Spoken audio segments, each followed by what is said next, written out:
오늘 이 시간에는 윤진 블랙퀀트 에쿼티 대표와 함께 모멘텀 있는 종목들 투자 전략 알아보겠습니다. 안녕하십니까? 안녕하십니까? 주말은 당연히 잘 보내신 것 같고요. 네. 제가 지난주에 증시가 좀 많이 안 좋아서 네. 여러 가지 종목들 찾아봤는데 네.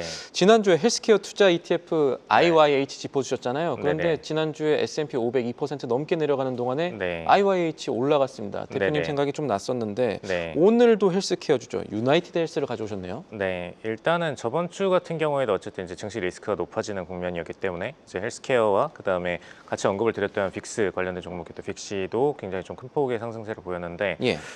이렇게 될 수밖에 없는 게 어쨌든 증시에 대한 상승 랠리가 더 이상 이제 신규 자금에 대한 유입을 넣기가 좀 애매한 시점이 됐다라는 점이 크게 작용하는 걸로 보여지고요.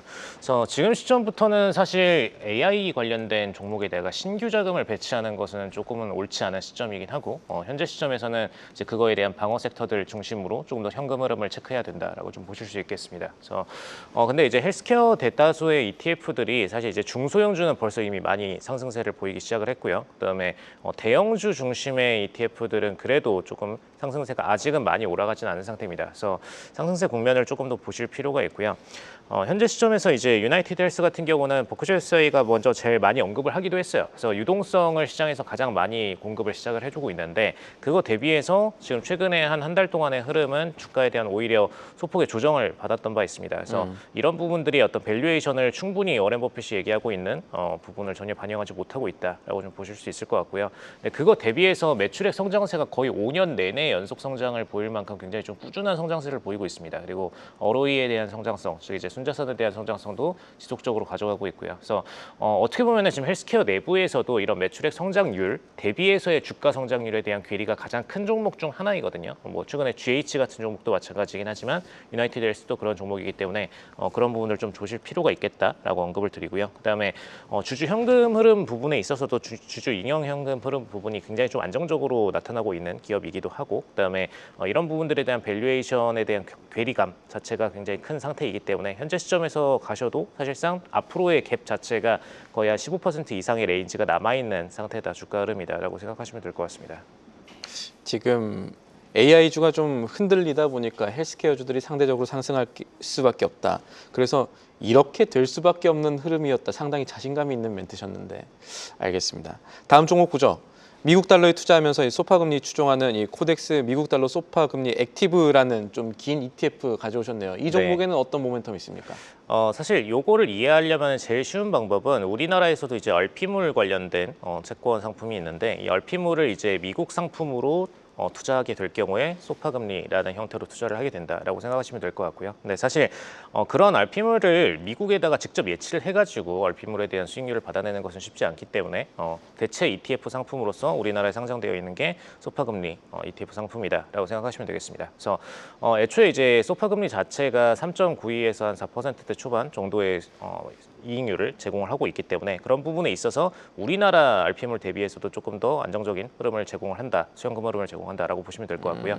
어쨌든 이제 최근 들어서의 흐름 자체가 사실 현금 흐름이 굉장히 좀 안정적으로 들어올 수 있는 어떤 예금 출처들이 굉장히 좀 애매한 상태였습니다. 그래서 그런 부분들을 볼 때 골드나 다른 어떤 변동성 자산에 투자하시는 것보다 소파 금리 쪽에다 투자하시는 게 상대적으로 좀 이익률을 크게 가져가실 수 있다라고 생각하시면 될 것 같고요. 더군다나 이제 최근 들어서 이제 금리 인하에 대한 국면이 본격적으로 시작이 됐었는데 일단 12월까지도 인하에 대한 추가 인하 가능성은 있긴 합니다. 근데 내년도 인하 전망에 대해서는 아직까지는 좀 불확정 상태이기 때문에 이런 부분들이 조금 변수가 될 수는 있다라고 생각하시면 되겠습니다. 근데 핵심적으로 최근 들어서 이제 소파금리 쪽으로 돈이 들어오는 가장 큰 이유는 어쨌든 이제 기존 위험자산군 대비해서 안전자산군들도 다 동반 상승을 좀 크게 보였던 바 있어요. 그다음에 비트코인 관련된 시장은 최근 들어서 유동성이 굉장히 많이 하락을 했고요. 그래서 대체 투자 자산군 중에서 투자할 수 있는 자산군이 굉장히 좀 제한됩니다. 그렇기 때문에 상대적으로 남아있는 대체 투자 자산군이 채권 정도밖에 남아있지 않은 상태다라는 면에 있어서 투자 가치가 조금 더 올라간다라고 생각하시면 될 것 같습니다. 제가 하나만 더 제가 네. 모르는 부분이 있을 수 있어서 여쭤보는 네네네. 건데 지금 연준에서 소파 금리가 기준금리 하단보다 계속해서 조금씩 올라가고 있는 흐름들 있잖아요. 네네. 이게 올라갈수록 이 종목한테는 좋은 겁니까? 금리 자체가 올라가는 것은 사실 원래 가격적으로는 좋은 면은 아니긴 합니다. 그러니까요. 네, 가격적으로는 좋은 면은 아닌데 최근 들어서의 흐름을 보면은 사실 금리에 대한 인상 가능성 대비해서 사실 가격적인 인상 메리트가 조금 더 크게 많이 들어오고 있거든요. 네. 이거는 이제 시장 유동성 투자자들이 어쨌든 자금을 여기다 배치하는 과정에서 금리 대비해서도 가격에 대한 인상분이 조금 더 크게 반영이 되고 있다라고 생각을 하시면 될 것 같고요.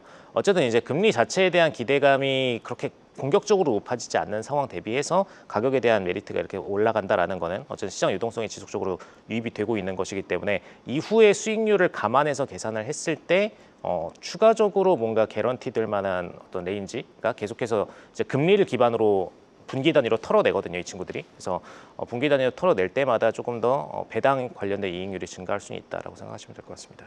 알겠습니다. 오늘은 조금 어려운 얘기긴 한데 지난주처럼 자신감 있게 말씀하셨으니까 한 주 한 달 뒤의 추이를 좀 지켜봐야겠습니다. 잘 들었습니다. 지금까지 윤진 블랙퀀트 에코티 대표였습니다. 감사합니다. 계속해서 다양한 경제 이슈를 알고 싶다면 구독과 좋아요, 알림 설정 부탁드립니다. AI 캐스터 권미정이었습니다.